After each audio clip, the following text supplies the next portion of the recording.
महर्षि दयानंद सरस्वती जी ने अमर ग्रंथ सत्यार्थ प्रकाश की रचना की है। इस ग्रंथ के स्वाध्याय के क्रम में अभी हम सभी चतुर्थ समोल्लास का स्वाध्याय कर रहे हैं। पिछले दिनों बताया गया था कि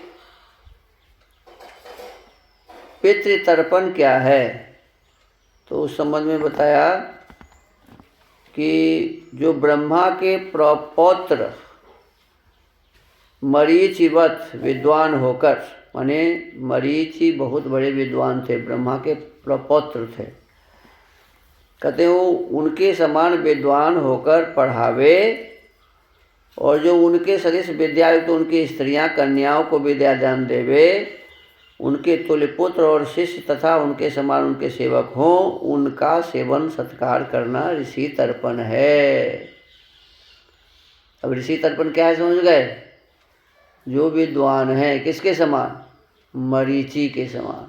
किसके समान? ब्रह्मा के प्रपौत्र के समान जो विद्वान है, जो महिला विदुषी है। तो इसे विद्वान और विदुषी, विद्वानों का विदुषियों का जो सम्मान करना है, आदर सत्कार करना है, उनकी जो सेवा करनी है, इसी को कहते हैं ऋषि तर्पण। क्या कहते हैं जी? ऋषि तर्पण। अब पितृतर्पण के संबंध में भी कल बताया गया था कि जैसे हमारे पिता हैं, बाबा हैं जिन्हें हम पितामह कहते हैं, परबाबा हैं जिनको हम प्रपितामह कहते हैं, ऐसे ही दादी है पितामही कहते हैं, परदादी है उसको प्रपितामही कहते हैं। तो इन लोगों का जो आदर सत्कार करना है, जिस जिस कर्म से उनका आत्मा तृप्त हो। किनका? माता जी का, पिताजी का, दादाजी का, दादी जी का, परदादा जीवित है, परदादी जीवित है, तो इन सब का जिस जिस कर्म से उनका आत्मा तृप्त और शरीर स्वस्थ रहे, उस कर्म से प्रीतिपूर्वक उनकी सेवा करनी, वह श्राद्ध और तर्पण कहता है।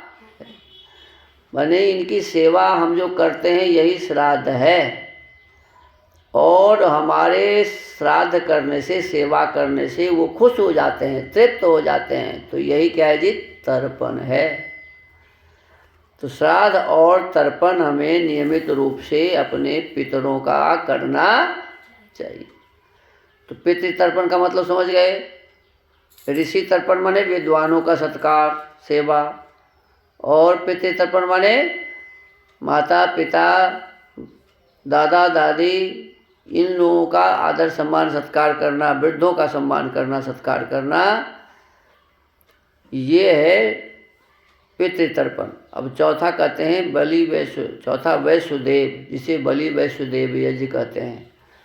अर्थात जब भोजन सिद्ध हो तब जो कुछ भोजनार्थ बने उसमें से खट्टा, लवणान्न और क्षार को छोड़ के घृत मिष्ट युक्त अन्न लेकर चूल्हे से अग्नि अलग धर निम्नलिखित मंत्रों से आहुति और भाग करे।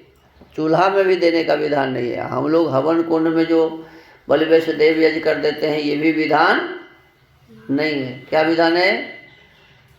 कि चूल्हा जब जल रहा है तो उसमें से अग्नि अलग करिए, और उस अग्नि में जो भोजन बना हुआ है उसमें से नमक वाला भोजन छोड़कर, खट्टा जो भोजन है वो छोड़कर, क्षार युक्त जो है कसैला आदि, तो ऐसा भोजन छोड़ के, और घृत मिलाकर मिष्ट अन्न, कुछ मिष्टान माने गुड़ आदि मिला दो जो भोजन बना है उसमें, मिष्ट युक्त अन्न लेकर चूल्हे से अग्नि निकाल के और उस अग्नि पर हमें डालना चाहिए।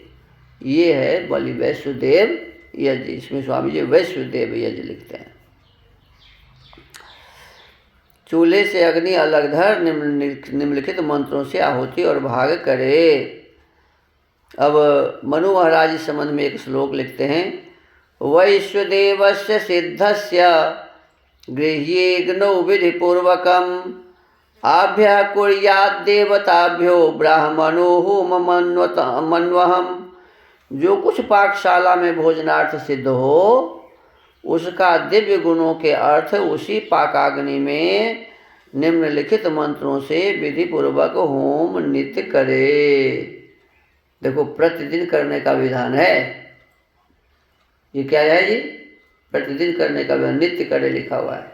भोजन क्यों हम नित्य बनता है? भोजन जब नित्य बनता है, हम खाते नित्य हैं सब दिन, तो हमें बलिवेश देव यज्ञ भी नित्य करना चाहिए। और बलिवेश देव मंत्र देव यज्ञ के मंत्र हैं ओम अग्नये स्वाहा, ओम सोमाय स्वाहा, ओम अग्नि सोमाभ्याम स्वाहा, ओम विश्वेभ्यो देवेभ्यः स्वाहा, ओम धन्वन्तरये स्वाहा, ओम कोह्वै स्वाहा, ओम अनुमत्यै स्वाहा, ओम प्रजापतये स्वाहा, ओम सह द्यावा पृथिवीभ्यां स्वाहा, ओम स्विष्टकृते स्वाहा। कहते इन प्रत्येक मंत्रों से एक एक बार आहुति प्रज्वलित अग्नि में छोड़े। पश्चात थाली अथवा भूमि में पत्ता रख के पूर्व दिशादि क्रमानुसार यथाक्रम इन मंत्रों से भाग रखे। अब एक थाली अलग से ले लेना चाहिए या पत्ता लेना चाहिए, और जो भोजन बना है उसमें से अनेक दिशाओं में पूर्व पश्चिम उत्तर दक्षिण ऐसे करके और उसका भाग रखना चाहिए। क्या है?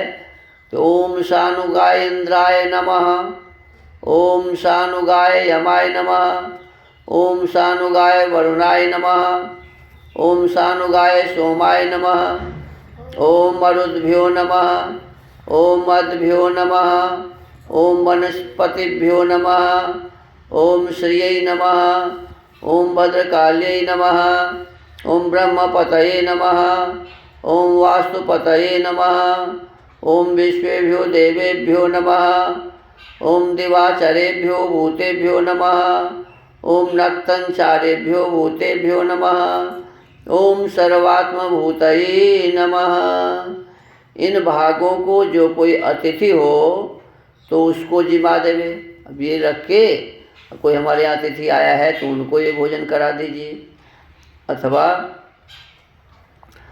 अग्नि में छोड़ देवे।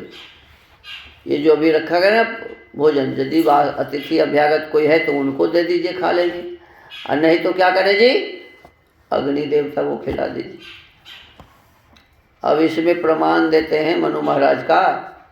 ओम शुनां च पतितानां च स्वपचां पापरोगिणां वायसानां कृमीणां च शनकैर्निर्वपेत् भुवि।